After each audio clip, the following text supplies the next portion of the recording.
Welcome back to another Purpose Served podcast episode. I'm your host, Daryl Wingfield. Today, we're going to be talking about the significance of that time right before you go to sleep and that time right after you wake up. And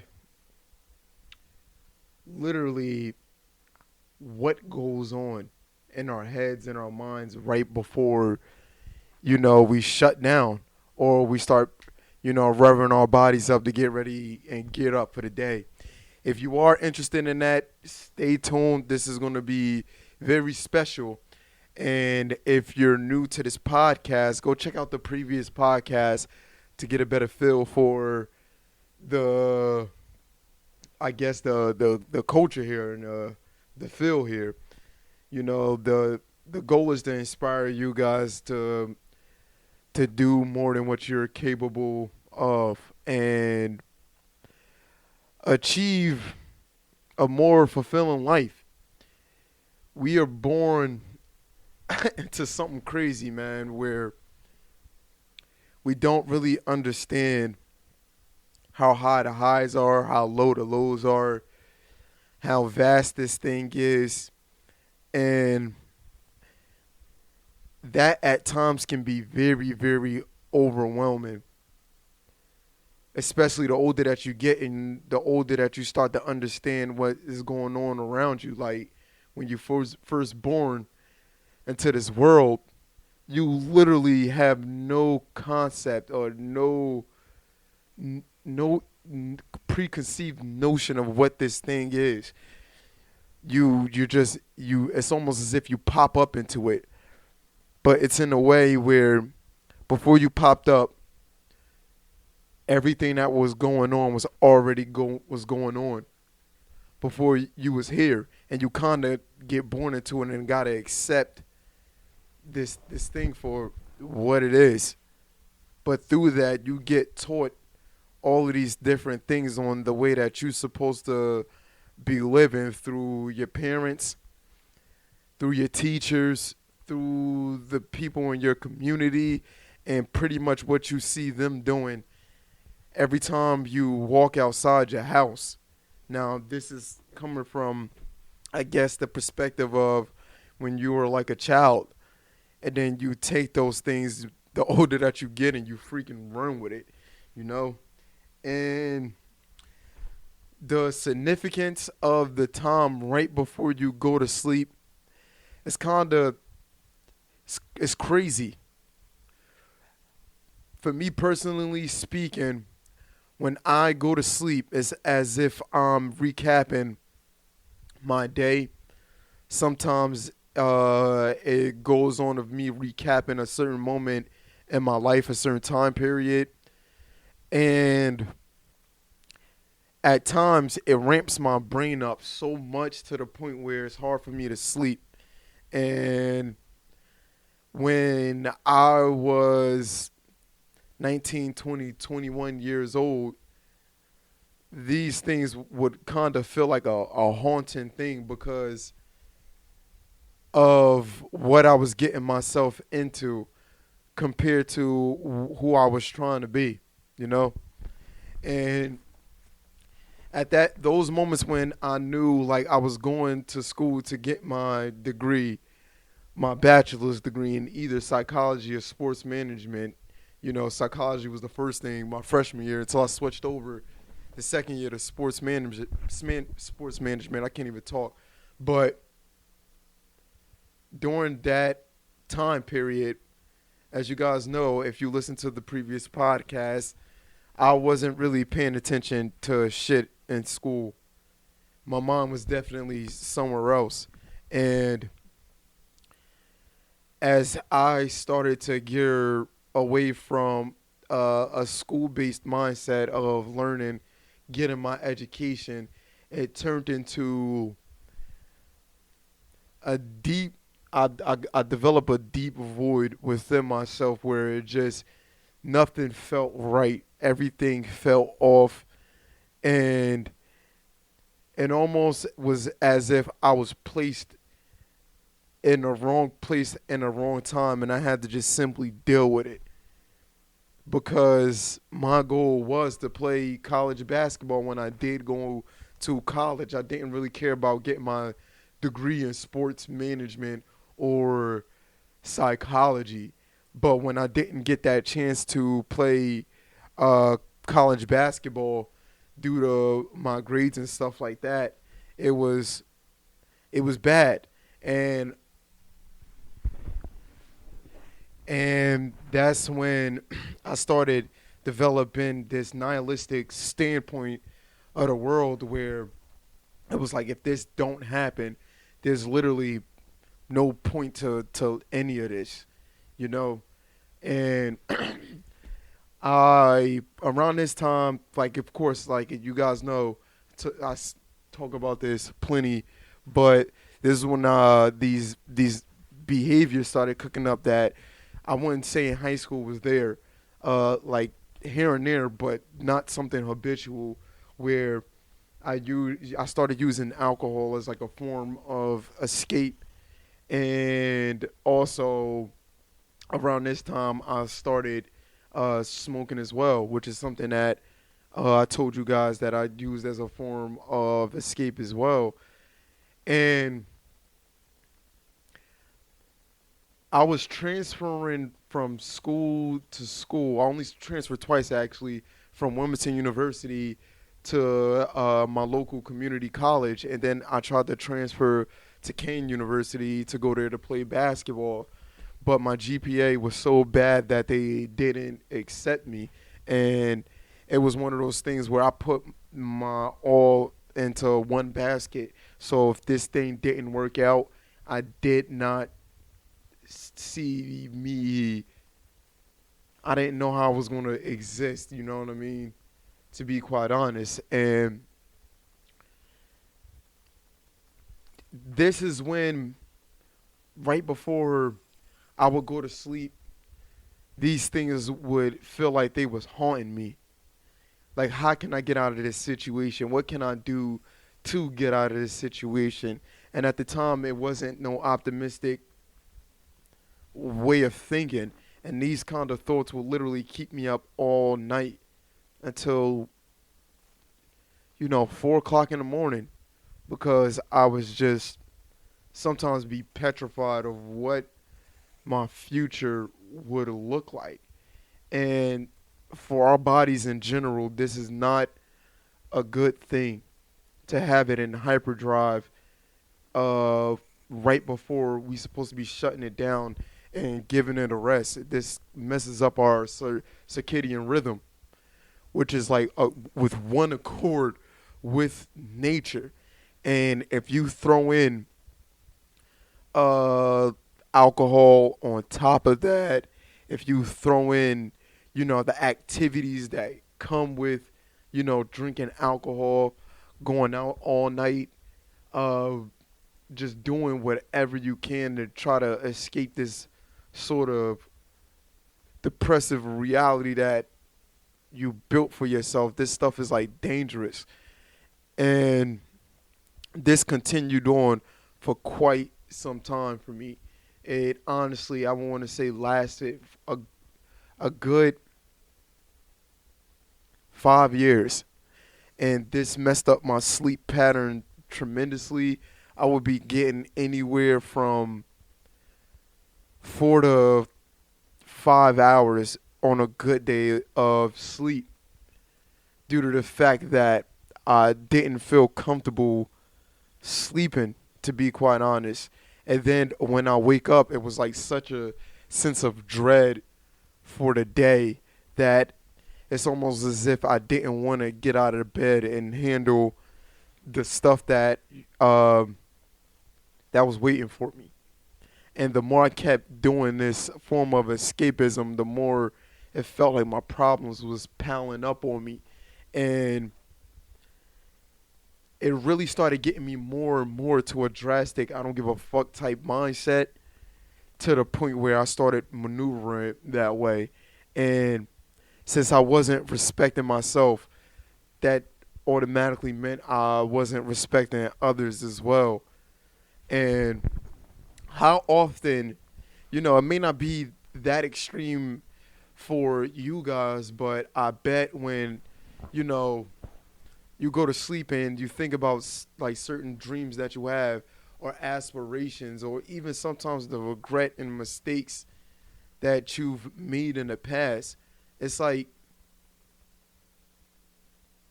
we can't help but to think like that because it is human nature, but it's as if it keeps us in this weird space where we're stuck. We can't move forwards because we're so grounded in the regret of the past and also grounded in the fear of the future. So there's no real way to create like possibility and this thinking. Only thing that it leads to is more of those negative things that you're trying to get away from, and this void that gets more and more bigger and bigger and bigger. Because the one thing I can say is just that a dangerous thing to do is not to attach meaning to this life because you can look at this life as if it was meaningless, and you will be right. Just by, like I said in the beginning of this podcast episode, of how vast things get and how deep things get.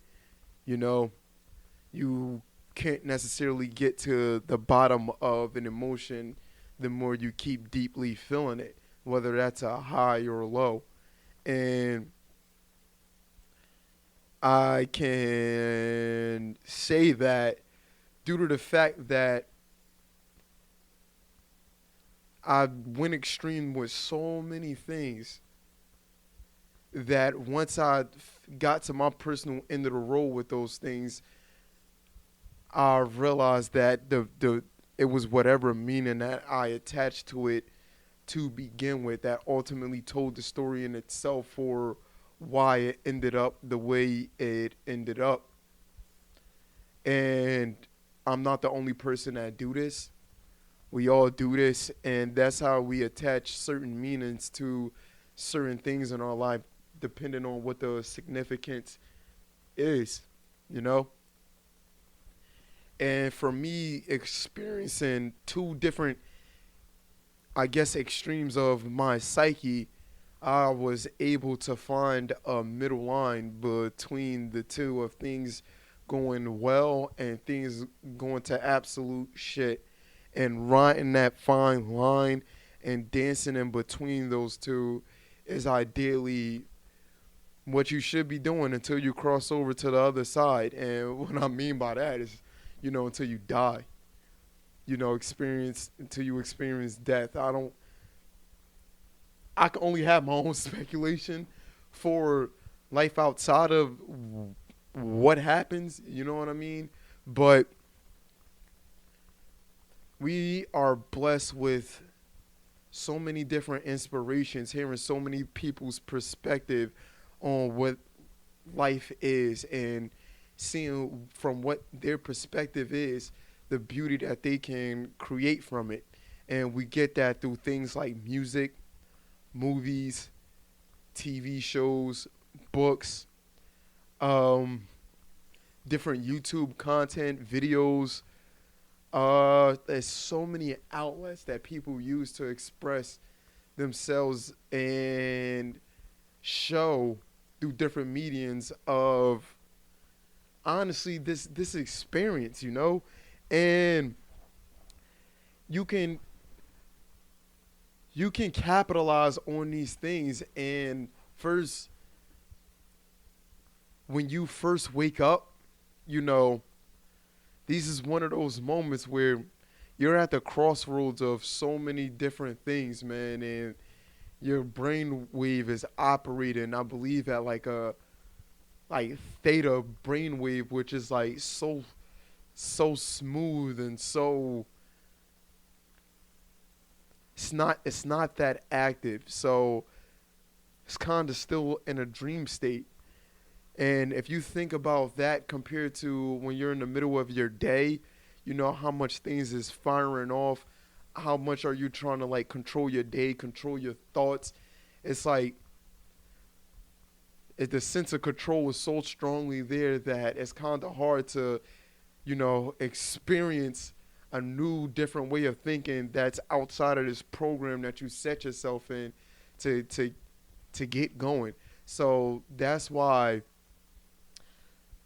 it's very important to that's why it's very important to take control over these moments, like especially specifically right before you go to sleep and definitely in the morning, because when you wake up, you think about sometimes the regret that comes with the life you live to get to that point, some of the mistakes that you made, probably some of the people's feelings and that you hurt, or even so the people that hurt your feelings, and going out and stepping out into that world once again.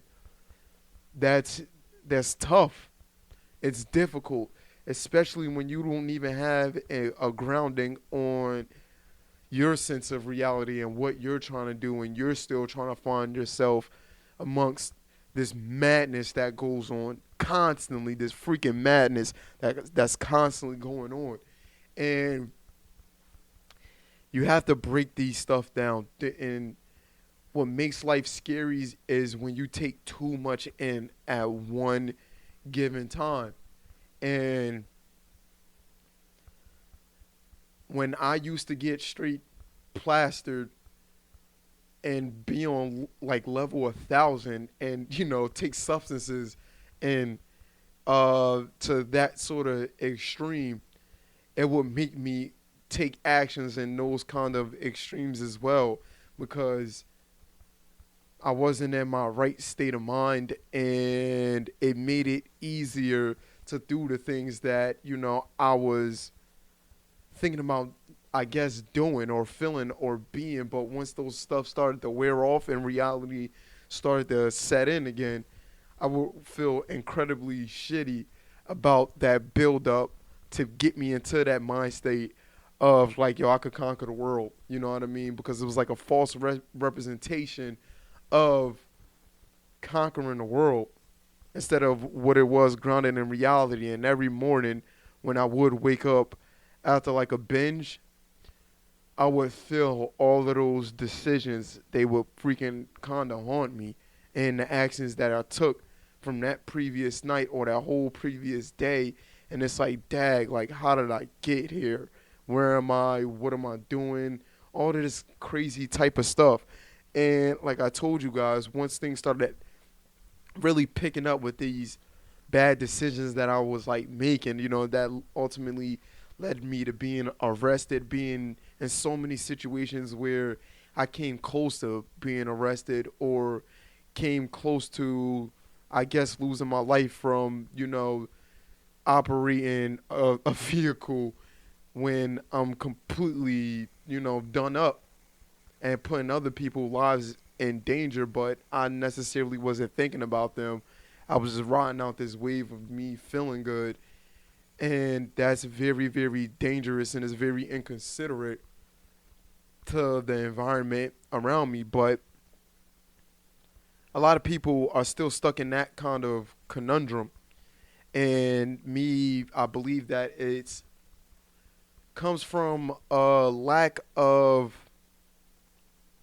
self-awareness for how one feel to get to that point.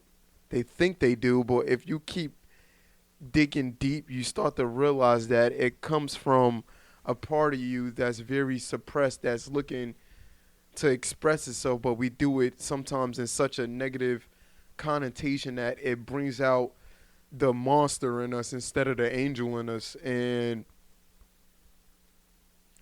through basketball, the meaning of basketball, that helped me pull me back to what my reality was, and what meaning that I was trying to shape out of this reality. But that same thing is just like a knife. Basketball was like my knife, or the universal knife. You can use it to kill somebody. You can use it to prep your food.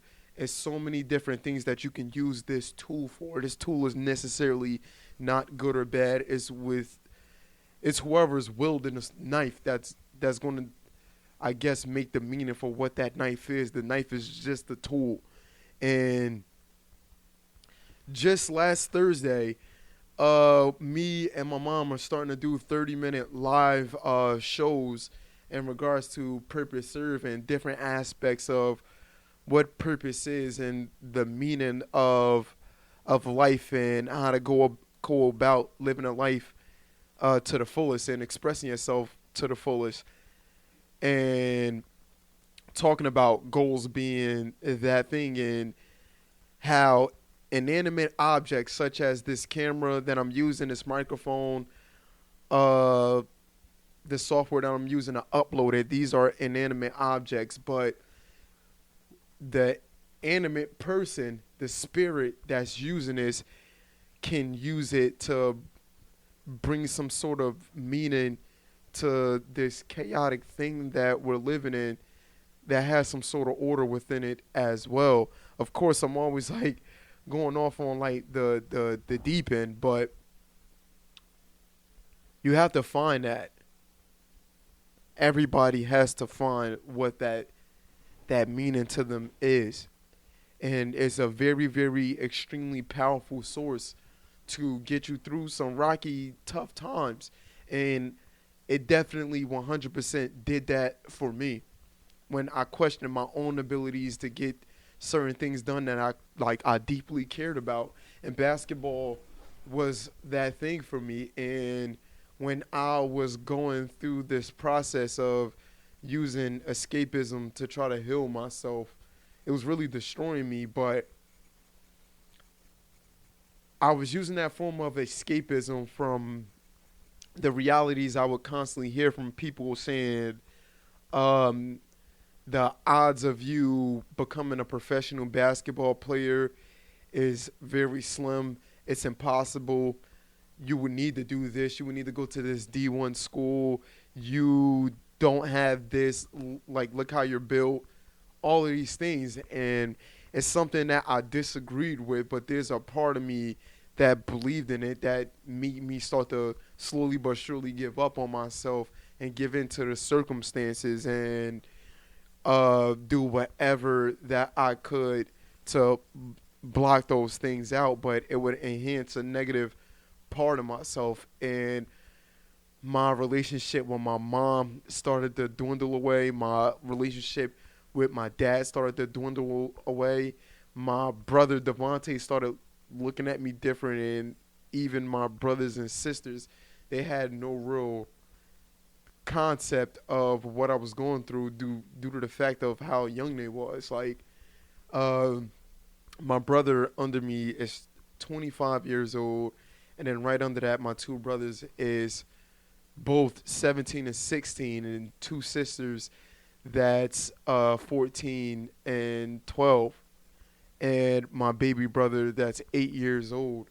When now we're talking about when I was 21, 20, they were much younger than what they are now, and it was sometimes hurt when they would look at me in a certain light, but all reality, I knew when I was leaving that I was, you know, looking to get drunk or get high or see this girl to have sex and all of these different mental processes because I wasn't nowhere near where I wanted to be, and I needed something to make me feel good about that. Jesus Christ, they hear me say that out loud. It's kind of weird. It's from episode 1 of Purpose Served. There has been a journey for me with learning as well how to express myself in other avenues outside of simply just playing basketball, because there's a deep need within me through not only this platform but other platforms that I'm in the process of building right now for people to have something, a purpose in mind, an intention in mind, and more specifically a goal in mind that they're trying to accomplish, and how can they put those things into baby steps to acquire a skill and learn a knowledge or learn a new behavior to transform themselves into the person that they ideally see themselves as. That feels like right now, currently, that's like my mission, and I kind of over overpowered um, my my basketball dream, and it kind of overpowered my basketball dream. And isn't that a conundrum in itself? You know, after everything that I pretty much I pretty much just said, with basketball being that tool and me being that animated spirit and using that as a form of expression is kind of like a ebb and flow of me losing meaning and finding meaning within this whole entire process, in a sense. With me starting Purpose Served, basketball has definitely took a back seat, and this was starting in right before my birthday, right before October. The podcast Life Sucks. I'm gonna put it up here somewhere to for you guys to see. And actually, it was in this setting as well. How ironic is that? But around that time, it was as if God was trying to tell me that there was a higher sense of purpose that I had to accept that was bigger than basketball, but use basketball as a means to tell that story. But basketball wasn't the is not the end all be all. And me listening to God in that sense and that stronger spirit, that source, it made me feel very, very down and scared about what my future was going to hold. Because from 14 years old, that was everything. I didn't really, at 14 years old, was looking to inspire other people to create. I just wanted to go to the NBA and live that NBA lifestyle of just doing nothing but playing basketball. But 14 years old, I did not know that even for these top NBA players that basketball wasn't everything. It was other ways of expression that they had to use to fully bring out their capabilities, but basketball was simply the tool to get that done. And if you look at guys like LeBron James, Stephen Curry, these guys has propelled their career forward through this tool, but that tool opened so many other doors for LeBron James to be in movies, for him to have his own sneaker, for him to have so many other companies. Same thing with Stephen Curry. It's just that, and they also are in a way propelling the next generation, not only through basketball, but just life. And like I said, it's so much that simply comes with just living, and those moments, just bringing it back to sleeping, like right before you go to sleep and right when you wake up. It's kind of like those same things kind of happen to you in the way thoughts hit you in reverse, where you're trying to unwind at nighttime, but a lot of things is starting to hit you. And then when you wake up, nothing is not really hitting you. But then as you start to really, break out of that delta, I guess, brainwave, I don't know the scientific terms, but when your thoughts is still kind of in that unconscious, not really conscious about you being up, you're kind of in that sleep state, but these things start to hit you of your capabilities, what you've done, what you haven't done. You got to go to work. You got to do this. You got to take care of your kids. You got responsibility. You got your family. And when all of this stuff start to hit you at once, they can really just take over, take over everything. And you can look at this, like look at your day, like yo, this day is about to be a bummer, and I dead ass don't even want to get out of bed. Like I much rather just sleep. I much rather sleep this whole day through, And it's in a way, you're accepting part of your death and not wanting to do anything about that.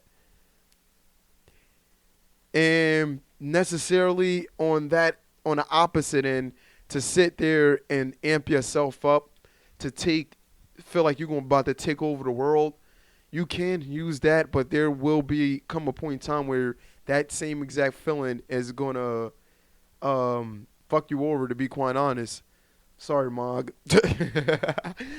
If you heard that, I really do apologize.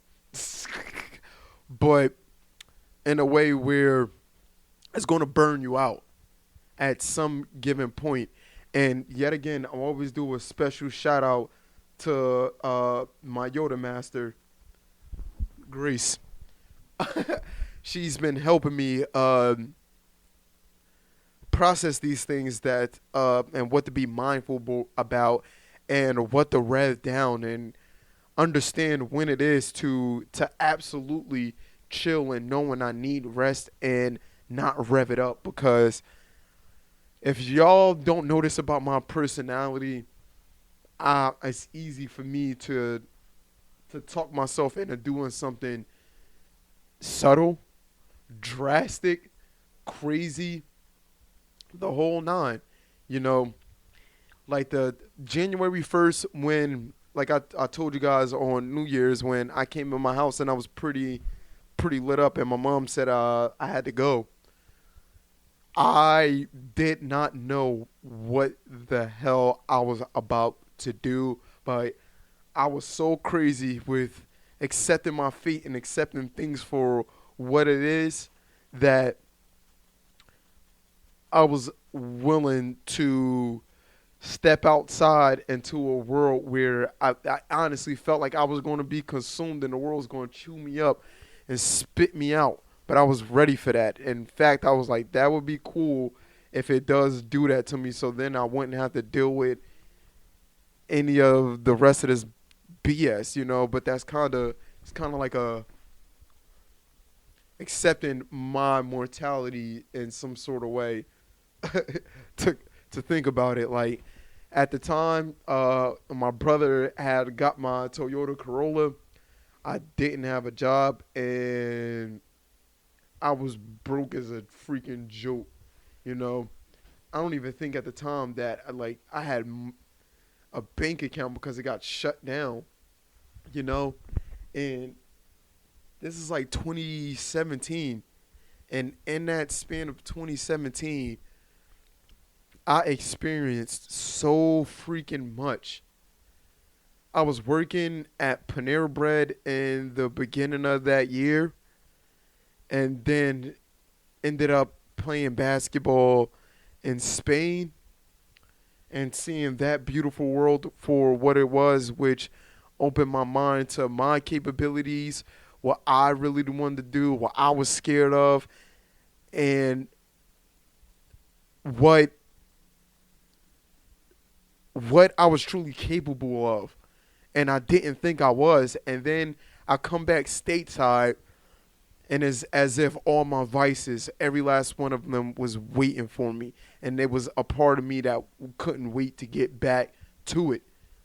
Crazy enough, even like while I was in Spain, it was just like I couldn't wait to get back home. A part of me couldn't wait, just to come back home and end up working at Boston Market as a dishwasher because of me being so neglectful about what I just experienced and just trying to have fun again, because playing basketball over there, it was so serious. I never experienced it. And it felt like, I lived my dreams for a little bit. Now I get to relax and enjoy myself. And at the end of all of that, I lost it. I lost it all. and I didn't understand how fast it happened. And it kind of brought me back to when I was in college and kind of did the same exact thing. And it's like, damn, I'm following this cynical nature of building and destroying and building and destroying. And it was absolutely driving me crazy. And that's when it dawned on me at the end of that, and when I didn't have nothing, that my goal from then on out was to master myself and self mastery. And I didn't know what that was going to be. I didn't know what that was going to be necessarily pertaining to, but it was something that I felt as though I had to obsess over, around this time. I lost a couple of close friends due to my personal decision making that even to this day I still regret. And even with the person and how bold I am now, I don't even have of enough nuts to try to rekindle the friendships and the situations that I burnt because of these thinking processes that I would go through. And these things would hit me when right before I would go to sleep and when I would wake up, and then I would move accordingly with those thoughts, you know. But to those of you guys that's out there who get hindered by some of these thoughts that creep up on you and these strong ass feelings that creep up on you at night and even so in the morning, break it down into things that you can handle that's going to progress you forward one step at a time, and dance in between those lines, man, of chaos and some sort of order, which is something that I'm learning from this book. Thanks to Gerald, who was also on this podcast, man. Gerald, you are that dude, man. I get into some deep, crazy, great conversations with Gerald, whether through text message, phone call, when we run into each other at the gym, man. And last time I seen him, which was probably last week, he gave me this book by Jordan B. Peterson, 12 Rules for Life, which is something that another podcast that I listen to on here, not on here, Only Positivity.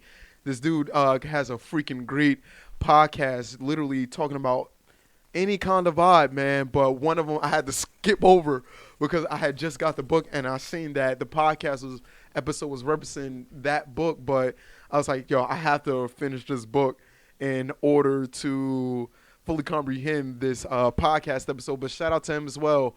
And this book is also talking about the dance between that line of order and chaos and how it's a forever going thing. And don't be afraid to participate in it, because we are participating in it, whether of our wanting to or not. It just happens. Know when you need your rest. Know when it is time to buckle down on doing what you got to do. Know when it is to enjoy yourself and have fun. At the end of the day, everything is going to play itself out in the way that it needs to. And this is something that I guess in a way I need to hear myself say it, but also there's a deep part of me that feels as though someone else needed to hear this as well. And I just put out a video in reference to my journey. If you are watching this, it's probably going to be somewhere up here. It's called The Journey, but if you were listening to this, it's on my YouTube channel, Purpose Served, which is about how Purpose Served got started. What Purpose Served is, for those of you who just think that this is just a podcast, you are sadly mistaken. It's much more than that. This is just, I guess, a way for me to express myself and get other people on here that have to have a story to tell as well through their form of expression of them challenging their own capabilities to get to wherever it is that they're trying to go, through writing books, through making artwork, through making music, through helping other people achieve their fitness goals, through law enforcement, through anything. This is what this podcast represents. Um, Setting goals and achieving those goals. That's simply put.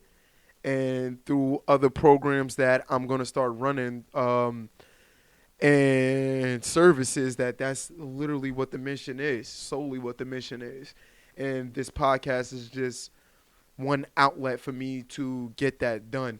And I really do appreciate everybody for being a part of this journey.